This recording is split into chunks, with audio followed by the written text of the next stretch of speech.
Welcome to Talk Indonesia, where everyone stops by to chat. I'm Dalton Tananaka. Here is this week's TI Hot List. Capital Boss, 6 men running for Jakarta governor next month. Who can get the job done? Public service, what can we private citizens do to help make our cities more livable? And Dream List, what does Jakarta need to be a world-class city?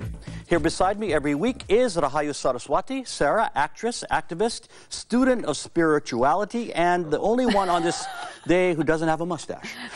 Thank God. And our guest host this week, Fauzi Bowo, the first directly elected governor of Jakarta, now running for a second term. Sir, thank you very much for being here today. Everybody. Hot topic number 1. Capital Boss. 6 men want to run Indonesia's capital, all certified as legally and medically fit. As governor of Jakarta, he will command a bureaucracy of 10 departments with 80,000 employees. The last election in 2007 was the first in which voters directly picked their leader. Previous governors chosen by either the president or the city council. Now, with Indonesia, one of the world's hottest countries to do business in, the next leader has a critical role. And Governor, before we get going, I got to ask you, you must know that raising the middle finger is not a positive sign. No, so is that going to be the first No, but I just got to clear that up. You just got caught up in the moment. Let's redo it. This is the best. That is the best finger. Okay. All right, we'll take that. Now, Governor, let's get serious a little bit. You were a deputy governor, as everyone knows, before you got the top job. You campaigned on that, saying that you know how the government works, so let you lead the city. You've had 5 years now as governor. Have you been able to get things done faster because of your previous experience as you campaigned on? Well, this is not an easy job to say, to do, and then an easy task to clear up. Because, tough job. A very tough job, and I think all of those candidates are of heavyweights, and I take them all seriously. Because I'm sure that we all wanted to make Jakarta a better place to live. And so, yes, it's going to be very tough, but I'm sure we're going to find the best people for Jakarta. But it was tougher than you thought it would be, right? I mean... Well, not really. Jakarta has always been a tough place for everybody. Yeah. And let's put Jakarta first into context. Jakarta is the 12th largest city in terms of population. Jakarta is the 17th, ranked number 17th city in the world, mega city, big cities in the world in terms of population density. And Jakarta is the 11th mega city of the world. Yeah. And then recently, Jakarta was also ranked 17th out of 200 mega cities in the world by Brookings Institution, Washington, D.C., for its economic progress and development based on 5.5 income increase annually and 3.3% employment generating activities each and every year. So Jakarta is not just any city. Yeah, no, it could be one of the super cities of the world, but are the people feeling it? And that's how they're going to vote, as you know, next month. That's right. What has been the biggest obstacle to progress or getting things done? Well, getting people to love Jakarta more, stronger, and getting Jakarta's people to increase their sense of belonging. This is a very tough job. You mean your government workers or citizens? I mean citizens, because, you know, city is actually what it is. When Plato, the Greek philosopher, great Greek philosopher, once said that, you know, city what it is because the citizens are what they are. Yeah. So people make the city. I'm not. People make the city. I'm not talking about a government employee only, but what we need to encourage everybody. To and we want to talk everybody. about that in the second segment. Exactly. Sarah, you're a citizen of this fine city. I mean, what are you feeling? What are you seeing?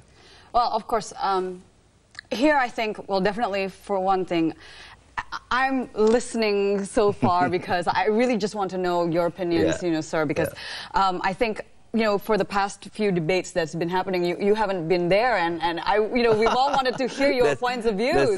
That's for simple reason, because, you know, I have a very busy schedule. Yes, you know. of course. Well, I'm the only governor, and the others are candidates governors. Right. So I have a very tight program, so I cannot always catch up with their invitation. You're not avoiding them. Which is why I've been like listening. I want to know what his point of view. But Sarah, you've been too quiet here. Jump in there, dear. I know. Like, also with respect, but I think right now, you know, I will say, you know, the few things that might make it a problem to say, hey, I love living here in Jakarta? Yes. First thing, because even just last night... You know what's coming. I know, macet. You know it already. You know it I know already. macet. Traffic, but, flooding, okay. transportation, yes. etc. Right. But it's in being. Everything is in being. It's not going to happen overnight. Right. So, I mean, we all agree upon it. But I think, you know, what most people need to know is that because you've been in the, you know, even though you haven't been unpositioned as a government, but you've been in the office since 1977. Am I correct there? I don't want to make assumptions. Even much earlier. Even much earlier, right. Okay, so, but not in this office. Right, okay, exactly. Yeah. So, but I think the question is, again, with Dalton, what he said earlier, if you being already in the office, much longer, since way back in the day, you should already know the blueprints. Expectations are high. Expectations are high for you. It is. Exactly. It is. But everything takes time. Okay. You know, like building an MRT. Would that be happening in 3 years? But we've been talking about it for years. But we started already. I started already. Yeah. You announced that it'll happen in 2 to 3 years. Oh, I'm starting that now. It's going to happen. The first operation, or the first train will operating in 2016. Okay. Can you tell us perhaps the reasons why it has taken this long? Because I think the structures for the MRT were already there. No, not at all.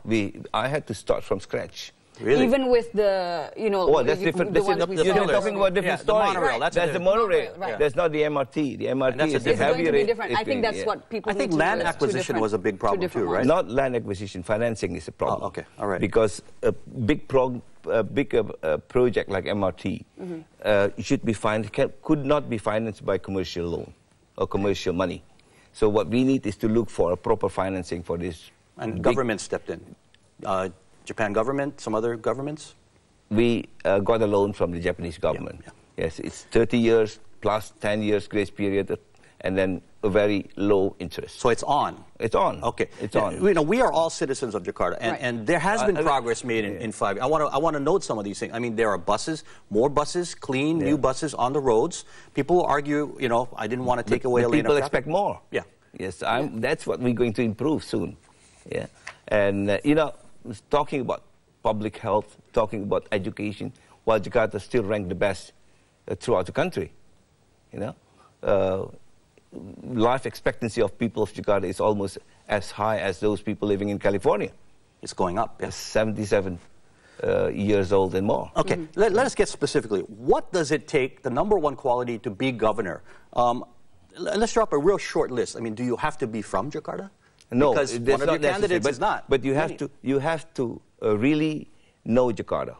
That's basic.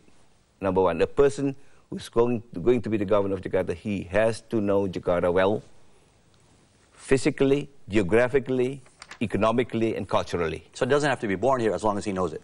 Yes. Okay. Yeah. We've got to take a break here. Talk Indo will continue shortly. What can private citizens do to help our public servants?